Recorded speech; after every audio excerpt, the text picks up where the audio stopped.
Today's riff of the day is a double shot. We have All on the Watchtower. I'll show you how Bob Dylan played it and then how Jimi Hendrix played it. Here's the Bob Dylan version.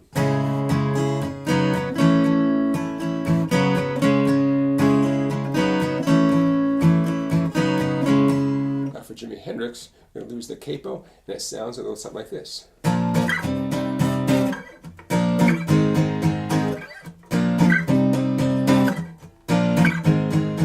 And don't let those bar chords scare you. I'm going to show you an easier way as well. Here it comes.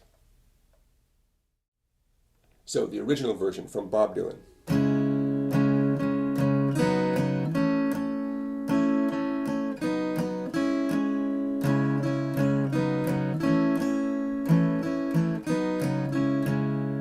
Now as we get started, you're going to notice I have a capo on at the 4th fret. I'm still going to call the chords by their conventional names like A minor, but officially that's not an A minor, right? Because of the capo, it just feels like an A minor. Officially it's a C sharp minor, but I don't want to get confusing here. Let's call it an A minor because that's what it feels like. Okay, so let's talk about your right hand very briefly, your strumming hand. Did you notice I was doing steady down up strumming with no variations? Down.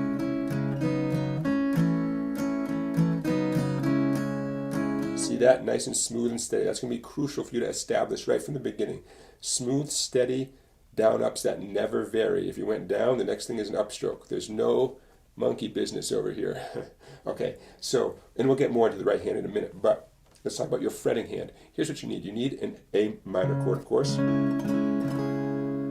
need a G, but it's easier than you think. It's not this full-fledged G chord, okay? What we're going to do is we're going to take advantage of the open 2nd, 3rd, and 4th strings. And we're going to call that a G chord because musically, the open B, G, and D, those are the 3 notes that you need for a G major chord.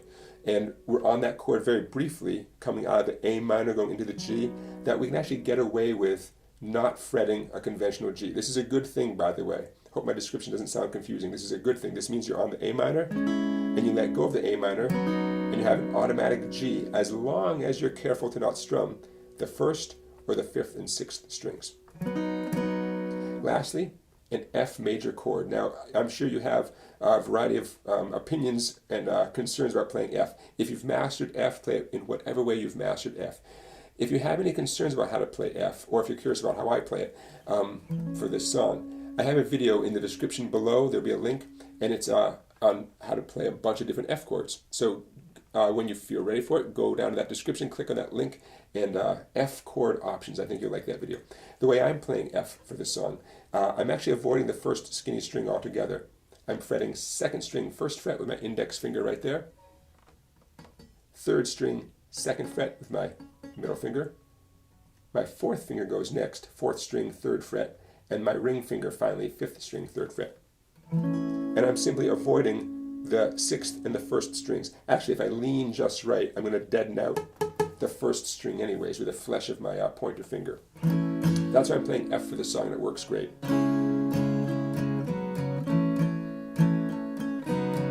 Notice how little my left hand actually is moving, right?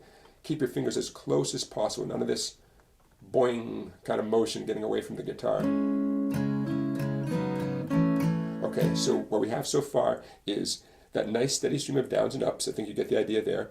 You know what your fretting hand is going to be in charge of. A minor, this open G chord you could describe as an open small G with the 3 2nd, 3rd, and 4th strings.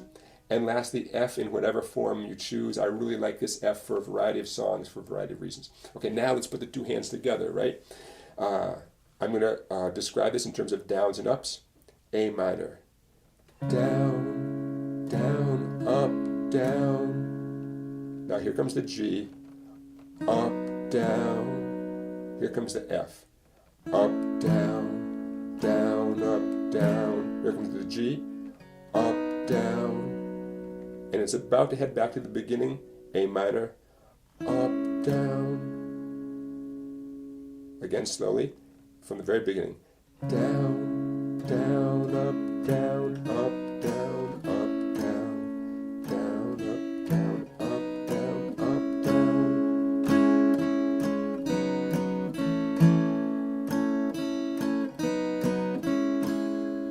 down. Okay, one last thing to keep in mind in terms of the strumming. You might notice on the screen there are times when I do 2 downs in a row. Like for instance on the A minor. Down, down, up. See how I did 2 downs in a row?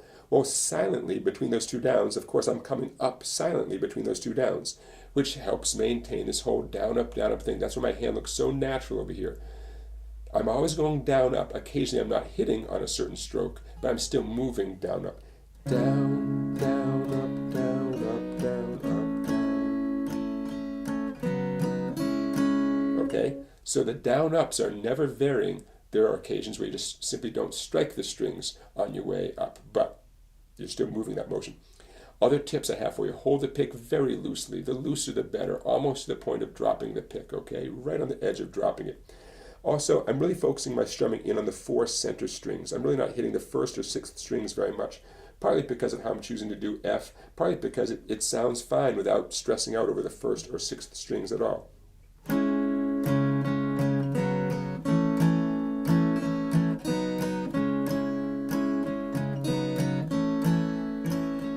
Okay, now some of you have this mastered already. You're already waiting for me to get to the Jimi Hendrix part. Some of you might really need to work this out super slowly.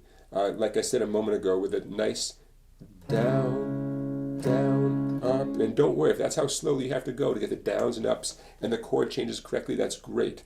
That's how most of us have to process this stuff. So taking it slowly is actually the shortcut. I've said that a million times in teaching students.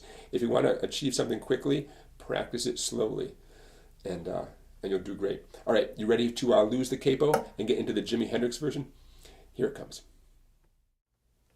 Now, the Jimi Hendrix version is quite a bit different from the Bob Dylan version. First of all, Jimi Hendrix's version features a 12-string guitar that's been tuned down half a step. Obviously, we're not doing that, but here's what you can do to play along with that version. I'm going to show you the power chord version and then the official bar chord version. If you're not great with bar chords yet, then power chords are a good way to start off. So I'll play it and we'll talk about it. 1, 2, 3.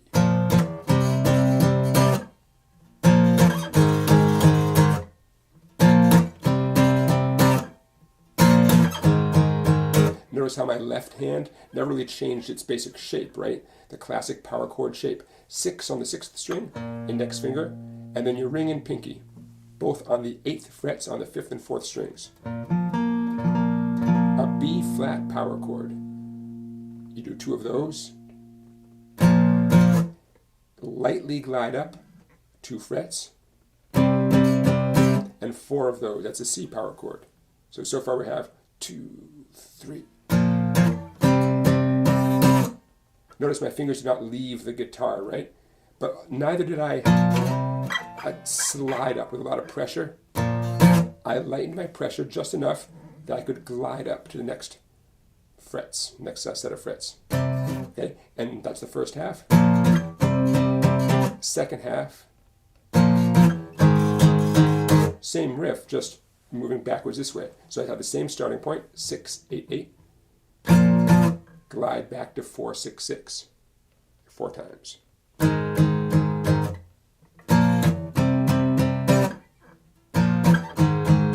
So this whole time, my middle finger has been doing nothing. Also, my index finger, despite what it might look like, my index finger is not putting pressure across all 6 strings. I'm simply arching over and putting my pressure simply on the 6th string. Okay, now that's the easy way. You want to get a little more advanced? What we have now is the full bar chord version. This is how Jimi Hendrix is doing it on his acoustic 12-string guitar. A little buzzing, that's okay.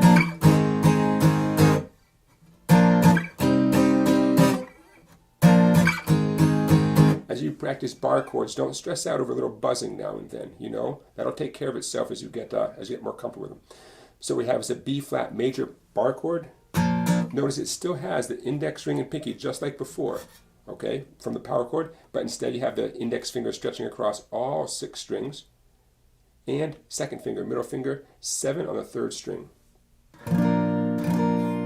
2 strums there, glide up 2 frets just like before, almost the identical grip, but the middle finger's off the guitar.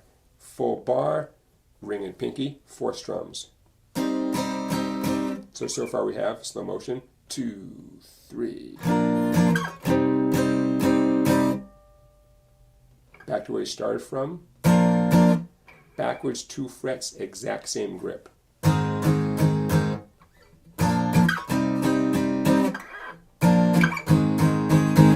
personally, I never minded that little fret noise as my fingers glided from one note to another, one chord to another. Some people really get upset by that. They try to avoid that squeaky sound. To me, that's what it sounds like when a human being plays a stringed instrument.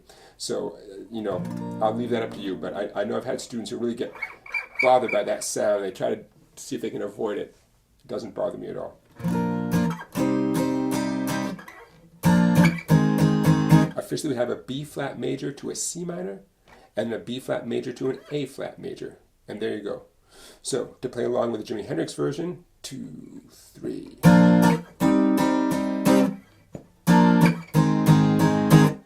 There's your bar chord method. And again, he's doing it on a 12-string guitar. He's got the strings loosened down. We're not going to worry about that. But this is how you can begin to play along with it right now. Okay? And of course, don't forget the Bob Dylan original version, keyboard 4, the A minor grip, that open G thing, and the F grip in whatever way you choose to play it. All right, so there you have it. All on the Watchtower in the original version, and also the more famous electrified Jimi Hendrix version. There you go. I hope you enjoyed this video. Don't forget to check out my website right down there, www.song-bike.com. You can become a member for as little as $10 a month, and you get access to all these videos that you can't find on YouTube, with some nice structure to the videos too. I know that's one problem with YouTube. It's hard to find a structure for how to make progress. In the meantime, please like this video. I really appreciate it. It makes me feel so good. And please subscribe to my channel if you haven't already. And think about telling a friend about my channel, because that's how good things happen. One person tells another person. And I hope you enjoyed this video, and I'll see you next time.